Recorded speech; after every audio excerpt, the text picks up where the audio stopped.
L'Organisation mondiale de la santé ne se contente pas de préparer une campagne mondiale de vaccination qui permettrait à Big Pharma de s'en mettre plein les poches et à Bill Gates de préparer le puçage intégral de la population mondiale, apportant la touche finale au projet cauchemardesque d'Aldous Huxley dans Le meilleur des mondes. En matière de santé, l'OMS s'occupe de bien d'autres choses que de virus et de vaccins, et voilà bien longtemps qu'elle se pique de parler de sexe, ou plus précisément de santé sexuelle. La santé sexuelle, c'est, je cite, l'intégration des aspects somatiques, affectifs, intellectuels et sociaux de l'être sexué, réalisés selon des modalités épanouissantes qui valorisent la personnalité, la communication et l'amour.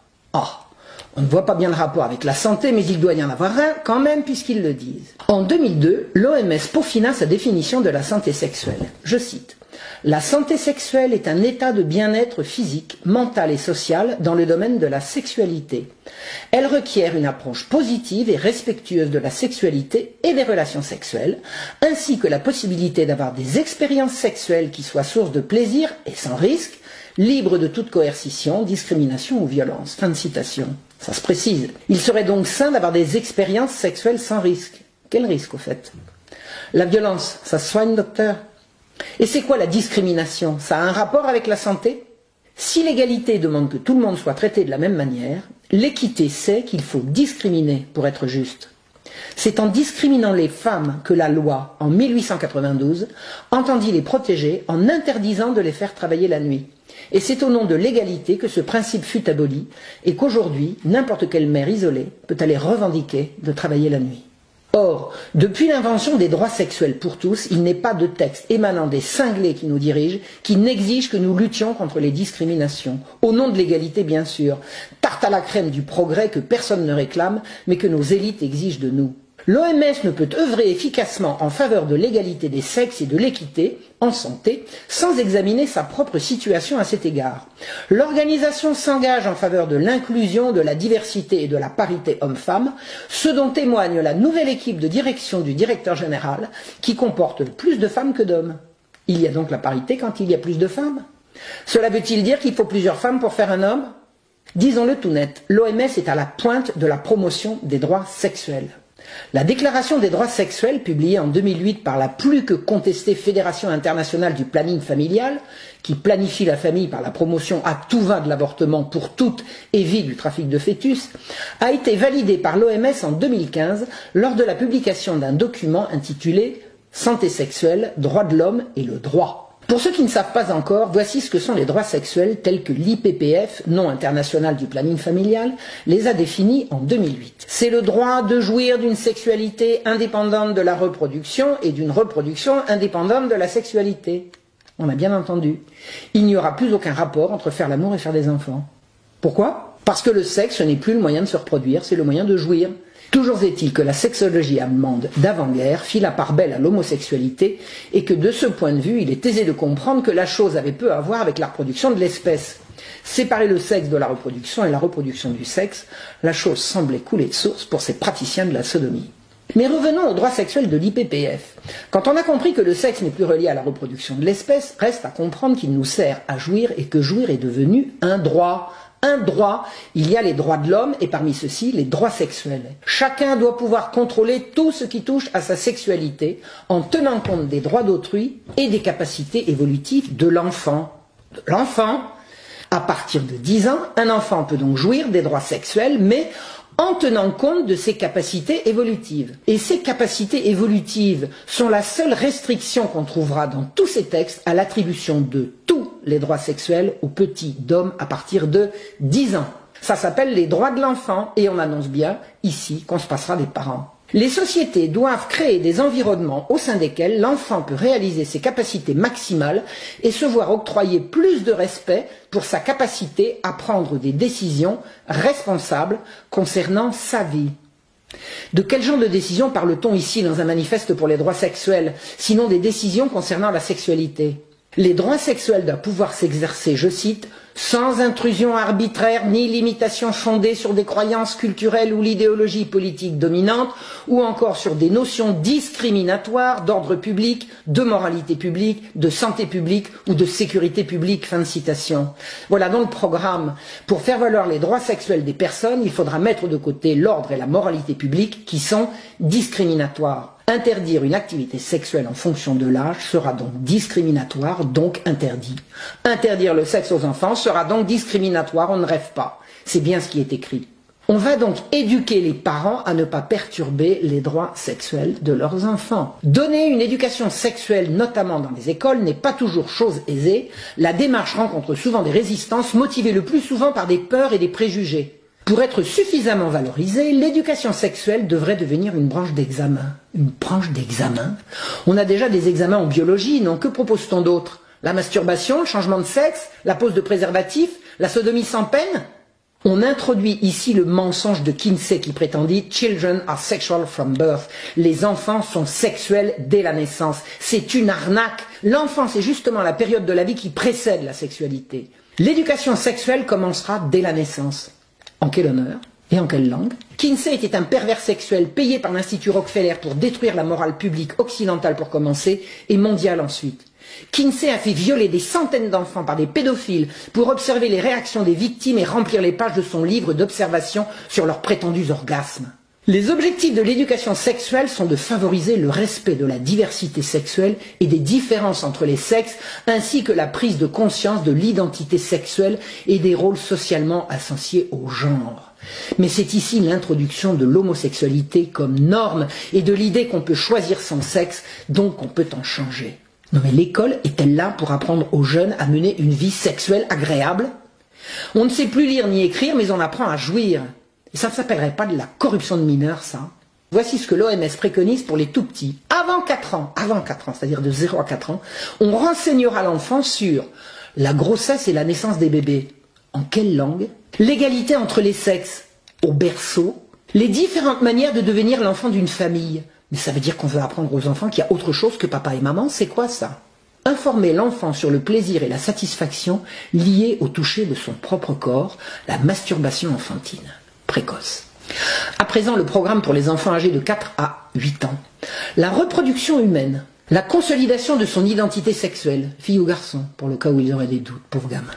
La masturbation, le plaisir et la satisfaction à se toucher. Mais c'est en toutes lettres, je sais qu'on ne me croit pas, il faudra aller regarder. Les différentes conceptions de la famille. C'est quoi les différentes conceptions de la famille?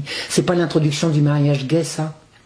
Et les abus. On va parler des abus et dire que certaines personnes peuvent s'avérer violentes. Ah bon? Abus égale violence? Donc, s'il n'y a pas de violence, il n'y a pas d'abus. On ne serait pas en train d'introduire l'idée de consentement et de dire que s'il n'y a pas eu violence, c'est que le gosse était d'accord? Les relations entre les personnes de même sexe et le respect des différentes normes en matière de sexualité. Eh oui, on promet donc bien ici l'homosexualité. Quoi d'autre? J'ai le droit de dire non, c'est-à-dire j'ai le droit de dire oui. Le respect des différentes normes en matière de sexualité. Attendez, à 5 ans. À 5 ans. La référence à la masturbation reviendra à tous les âges, de 4 ans à la sortie du lycée, âge auquel on parlera des relations sexuelles transactionnelles, autre mot pour dire prostitution. Précisons que la présidente de l'UNESCO, l'agence située à Paris, est Audrey Azoulay, qui fut ministre de la Culture de Nicolas Sarkozy et signa en 2017 un décret autorisant l'accès des mineurs aux scènes de sexe non simulées dans les salles de cinéma. La raison de cette décision? Eh bien, cette interdiction n'est plus justifiée aujourd'hui en raison des changements de mœurs et de mentalité. Ça, c'est de la culture. Il n'y a pas si longtemps, les gens avaient un sexe et les mots un genre. Le temps change avec la théorie du genre, la théorie du même nom. Trop de jeunes, dit-on, reçoivent une éducation incomplète et fondée sur des jugements de valeur. Eh oui, les valeurs n'ont plus lieu d'être depuis que la sexualité c'est la santé. Et pourtant, la vie sexuelle se pratique avec des valeurs. Faut-il le rappeler que la sexualité impliquant l'autre, c'est à ce titre que la morale ne saurait en être exclue. À moins qu'on ne décide, et il faudra alors le dire, de préparer un monde de prédateurs occupés à satisfaire toutes leurs pulsions au nom du droit de jouir. La sexualité va devenir immorale, amorale, et ce sera l'école qu'il fera savoir à vos chères têtes blondes sous le patronage de l'Organisation mondiale de la santé, l'OMS. Santé sexuelle, c'est liberté, et liberté, c'est avortement. Partout, tout le temps, dans tous les textes, en permanence. À chaque fois qu'il sera question de santé sexuelle, de droits sexuels, de libération des femmes, de droits des femmes, reviendra comme une scie, comme un leitmotiv obsessionnel, le droit à l'avortement. Pour toutes, partout, tout le temps. L'avortement par aspiration, l'avortement par pilule, l'avortement à l'école, à l'infirmerie, l'avortement derrière le dos des parents, et mieux, derrière le dos du mari. Le programme de l'UNESCO entend lutter contre la violence homophobe et transphobe qui perturbe, paraît-il, l'apprentissage à l'école. Au fait, comment sait-on qu'un élève est homosexuel?